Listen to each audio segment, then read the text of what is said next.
Hello everyone, and welcome to another Cut Rate Commander Precon Upgrade Guide, the series in which we give Precon decks a glow up without breaking the bank. My name's Grazzet, and today we'll be giving the Modern Horizons 3 Creative Energy Precon $35 worth of upgrades to bring it up to Cut Rate standards. As usual, be sure to like, comment, and subscribe if you like this content. Consider supporting the channel either via my Buy Me a Coffee or my Game Nerds affiliate links in the description if you really like it, and stick around until the end of the video to see what Precon will be covering next. Also, if you'd like to see my reaction and thoughts about the Precon itself before we upgrade it, you can do so by checking out my first impressions of this Precon also in the description. So, with that out of the way, let's start by taking a look at the commander and playstyle.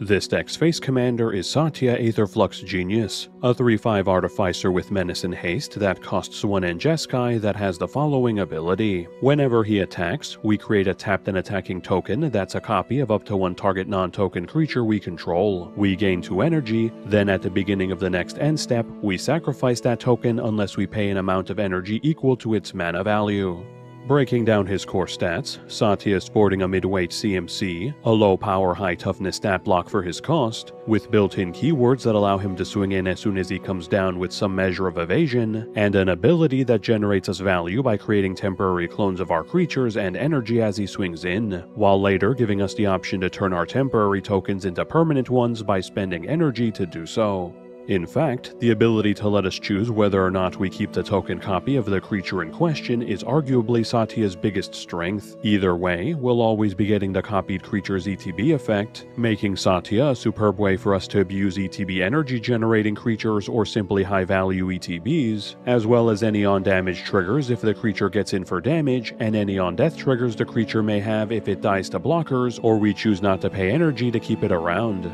allowing us to use this effect as either a simple means for us to generate energy via Satya and generate value at no energy cost via temporary tokens, or as a way for us to build up our board with permanent ones, with the caveat that Satya has to be able to swing in order to do so, incentivizing us to have ways to either make him evasive or have alternate means to keep him alive in combat so we can get repeated uses out of him. So, in order for us to get the maximum usage out of this ability, as well as to build upon the core build's overall energy-focused game plan, we'll be refining the base build's creature lineup with a new suite of ETB-focused energy generators to kick our energy production into overdrive, as well as adding a handful of non-creature-focused energy generators, energy consumers, and overall energy payoffs to make use of the gigavolts of energy we'll be able to generate by turning it into additional board presence, value, and utility. And then using the remainder of our budget, we'll augment the build's somewhat lackluster targeted removal lineup with some staple entrants to provide the build with more means to interact with our opponents, as well as terraform our mana base with some faster lands to bring our game plan online even faster and more reliably, providing Satya with all the tools he'll need to turn our deck into a lean, mean energy generating machine that will electrify any opponents we face.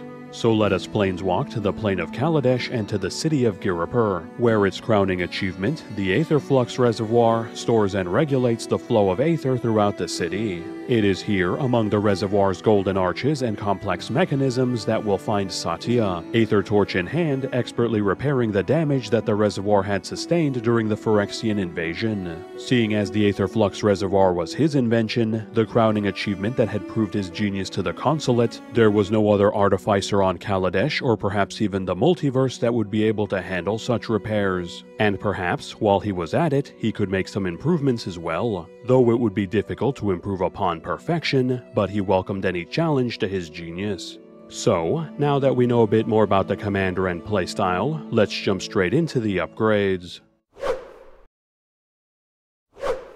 So, kicking off our upgrades by adding in a suite of energy-focused creatures to our ranks to further play into the deck's already energy-focused game plan, it should come as no surprise that we'll be quote-unquote borrowing heavily from the recently released Fallout Science Commander deck, as it contains quite a few new energy-focused entries that are a perfect fit for this deck as well.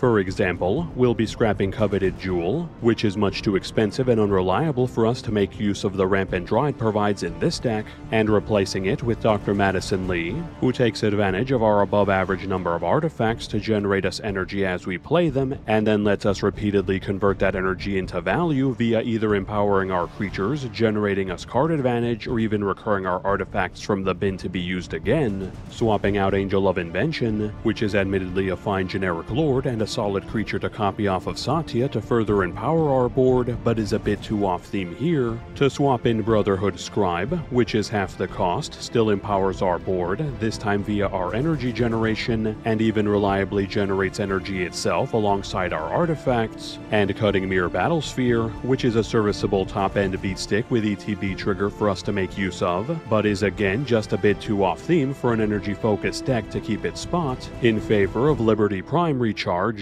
which is again cheaper, has bigger stats and relevant keywords out of the gate to pile on the damage more reliably, and, while it can't be copied effectively due to it being legendary, makes up for it by letting us turn our spare artifacts and artifact tokens into additional energy and card advantage, all while our massive amounts of energy generation pay for its energy requirements while it swings in and/or blocks for us. And while on the topic of robots, we'll be adding in a few more of them to our war machine by smelting down Filigree Racer, which I personally like as an ETB source of energy that we can then use to recur our instants and sorceries, but sadly this deck just doesn't have enough of them to justify keeping it, to make space for a Sultron Dominator, which also gains us energy on ETB and then sticks around to empower all our other artifact creatures with +1/+1 or keyword counters as they swing in, to make them even more dangerous, of which we have plenty, benching Brutaclad's Hellcore Engineer, whose high cost and focus on tokens rather than energy makes him less than ideal for this version of the build, to put in Sentrybot,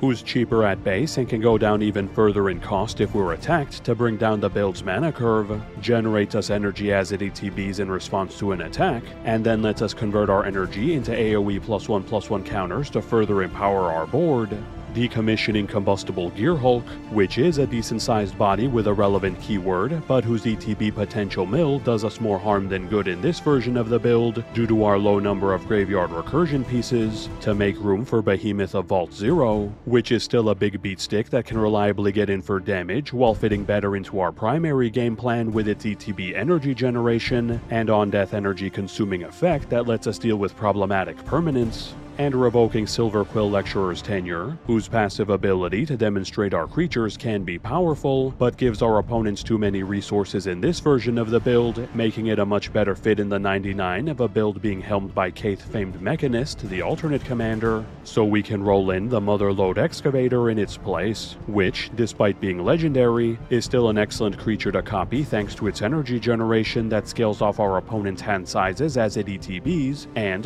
when it attacks, technically provides our entire board with evasion by preventing non-flying creatures from blocking, ensuring that Satya can swing in safely to proc his effect. And then quickly running down the remainder of our new entrants from the Science Precon, we'll be replacing Overclocked Electromancer, who is too slow and too fragile to reliably get more than one use out of his on-creature damage energy generation, with Synth Eradicator, whose on-attack impulse draw or energy generation is a flexible source of both general and on-theme value, while its activated ability allows us to convert our energy into targeted damage to deal with up to mid-sized threats or just hit face for some extra reach, Jolted Awake, which is a fine if somewhat underwhelming source of energy-based reanimation, with Electro Siphon, which helps pad the core build's rather pathetic removal suite even further with an on-theme energy-generating counterspell, Hourglass of the Lost, which is a serviceable rock whose mass reanimation is both too off-theme and much too slow for us in this build, with Automated Assembly Line, which generates us even more energy as our decent selection of artifact creatures and artifact creature token copies get in for damage, and then lets us convert that energy into even more artifact creatures to build up our board with, with Aethersphere Harvester,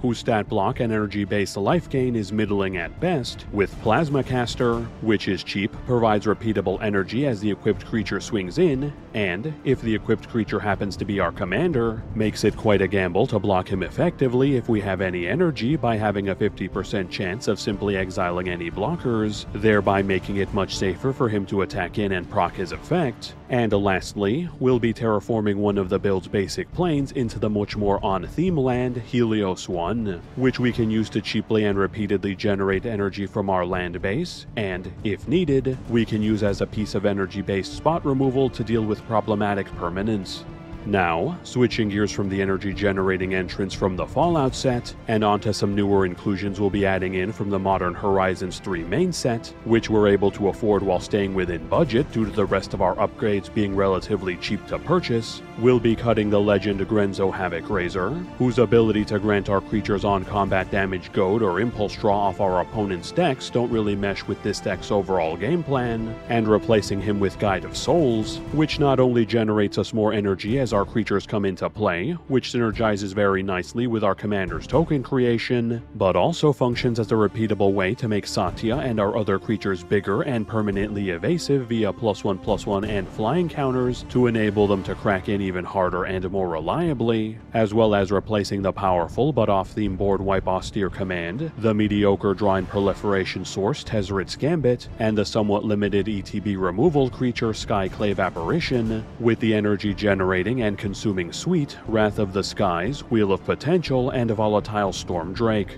The first functioning as a wipe we can pump mana into in order to generate more energy, cast for 2 mana and no energy to wipe the board of all tokens, or fuel with as little or as much energy as we need to deal with as many of our opponent's artifacts, creatures, and enchantments, while minimizing our own losses. The second serving as a symmetrical wheel, which, while it may help our opponents, does functionally let us impulse draw the hand we pitch if we spend enough energy to give us one last opportunity to use it for additional card advantage. And the third doing its best impression of a Gilded Drake by letting us steal the best creature on the board for ourselves, whether that be the best non-legendary creature on the board so that our commander can make token copies of it as he swings in, or our opponent's commanders if we want to infuriate them.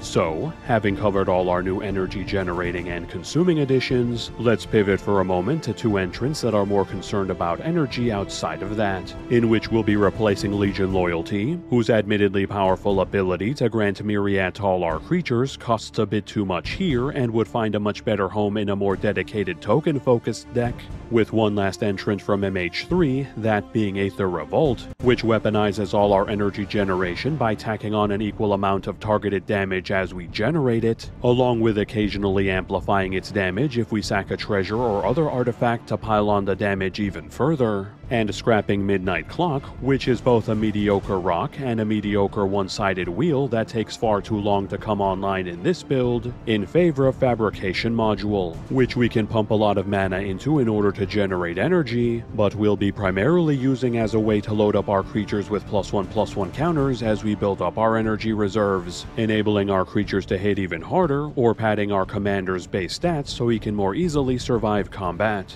And then as a miscellaneous entry that doesn't quite fit into our energy game plan, but inadvertently does do quite a bit to enable it, we'll be slotting out the okay but ultimately unnecessary off-theme draw source Bident of Thassa in favor of the ETB doubling Panharmonicon, which takes advantage of our substantial number of creatures with ETB effects and ETB payoffs to generate us twice the amount of value off of them, generally resulting in our energy generation skyrocketing even further to fuel all our energy-oriented payoffs. Now, approaching the end of our upgrades, we'll be aiming to pad our removal suite just a bit more by replacing the build's excess bounce lands, Izzet Boilerworks, and Azorius Chancery with the targeted removal spells, Path to Exile, and a Generous Gift, both of which offer staple removal in our colors to either cheaply and efficiently deal with even resilient creature-based threats in the former's case, or by providing flexible removal that can pick off any unprotected permanents our opponents can throw our way in the latter's.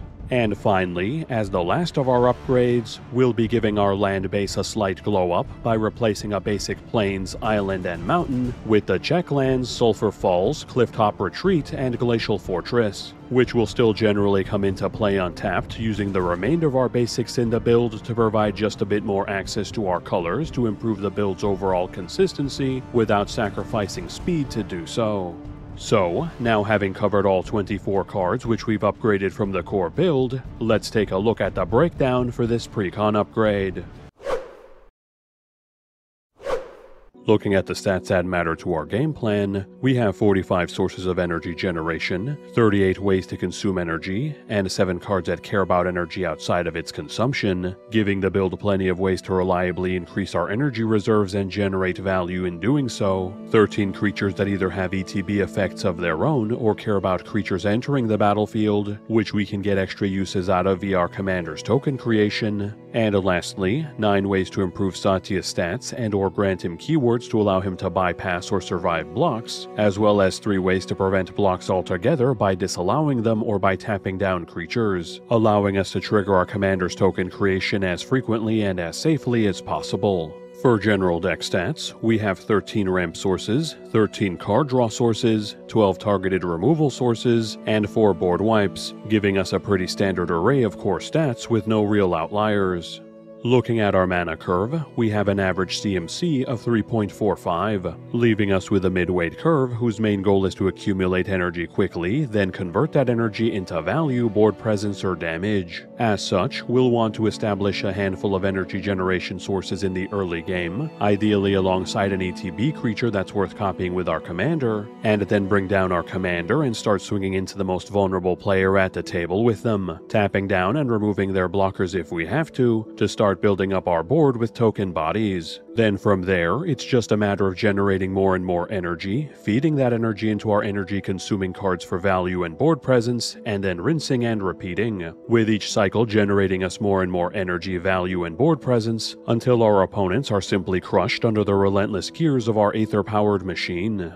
The final price of this build then comes out to be $85.08 after upgrades. This price does not include tax or shipping and assumes that the price you paid for the Precon was $50. The price of the cards was calculated by using the cheapest listed marketplace price on TCG Player at the time of this recording. Now, if we want to add even more upgrades to this build by going over budget, I'm going to level with you. There isn't really much more we can do in the energy department, since almost all of the best options are already in the base build or have been covered in the upgrades. So instead, if we really want to pump more money into this deck, we would need to focus our efforts on adding in more generically good cards outside of energy, such as by replacing the build's temples with shocklands to speed up our mana base a bit more, or by adding in creatures with powerful ETB effects, replacing Burnished Heart with Dockside Extortionist for example to increase our mana production as our commander creates token copies of it as quickly as its cost drains our bank account. But ultimately, if we're just looking at this from an energy perspective, this is probably the best we can do with the tools we currently have, so we may just have to wait until more energy support is released in the future.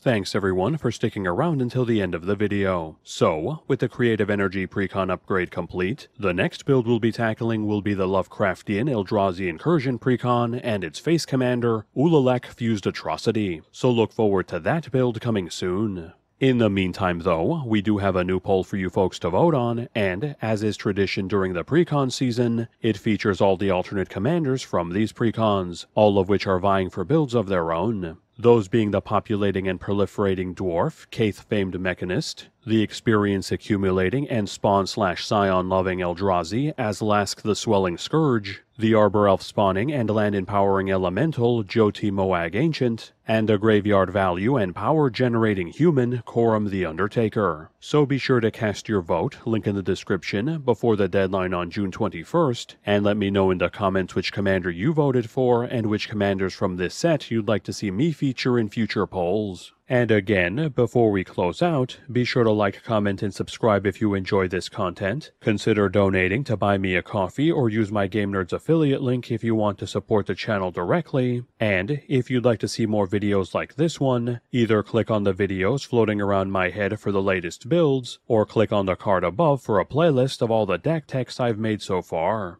And with that, have a good one, folks, and stay safe.